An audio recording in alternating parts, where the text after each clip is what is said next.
As the principal of this beloved school, St. Paul Vocational and Industrial High School, I have the honor to present to you the candidates for completion for school year 2016-2017 who had successfully completed the requirements for junior high school. We have 14 candidates for completion for building construction.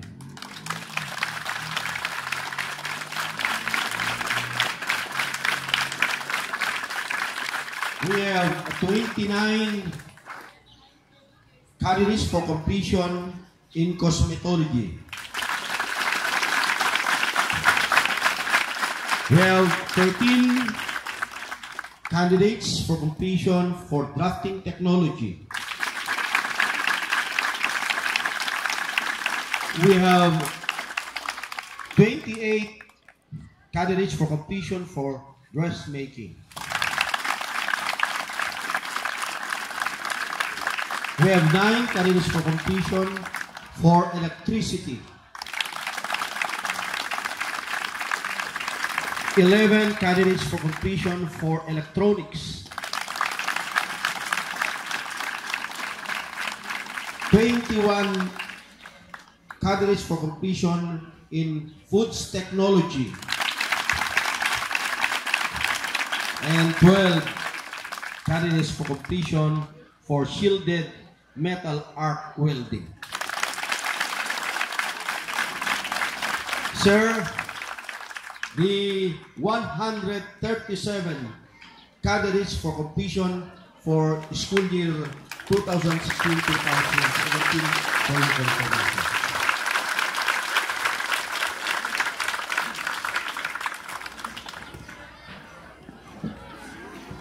By virtue of the authority vested me as the supervisor of the District of San Pablo, after having completed all the requirements prescribed by the DepEd under K-12 curriculum, I now proclaim you and confirm you as junior high school completers.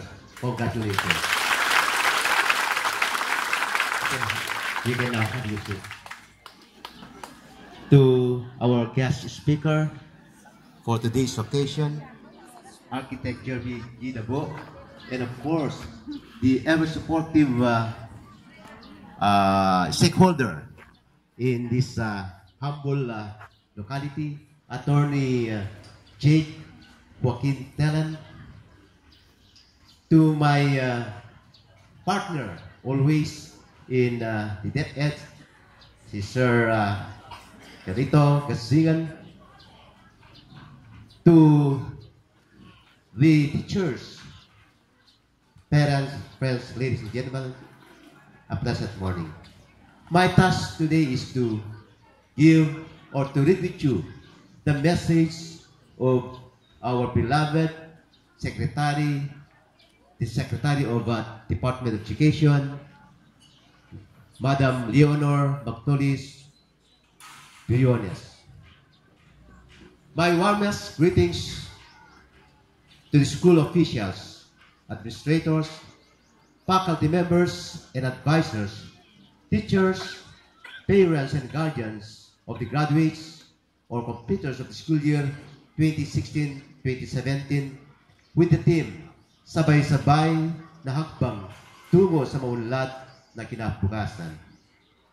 If a man wants education, he can learn all he wants. But if a man wants to prove himself, a diploma would be a tangible proof for everyone. However, diplomas are only symbols, but education lasts lifetime. Dear graduates, congratulations on this special day when you reap the fruits of your hard work and perseverance in the past years. All those nights of painstakingly studying your lessons and those days of putting your knowledge at work to step closer to your dreams.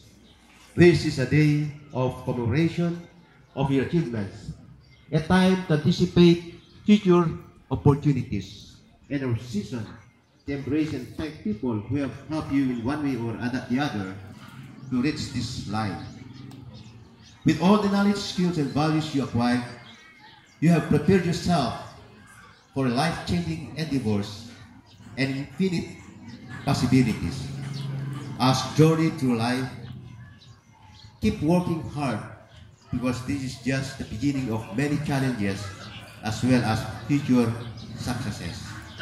Make your country proud of you and your accomplishment.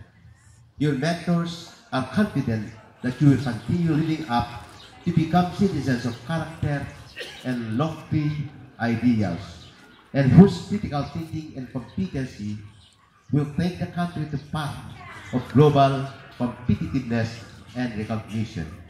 All the best in your next endeavor and congratulations. Yan po ang message ng ating mahal na Secretary of DepEd. Once again, good morning.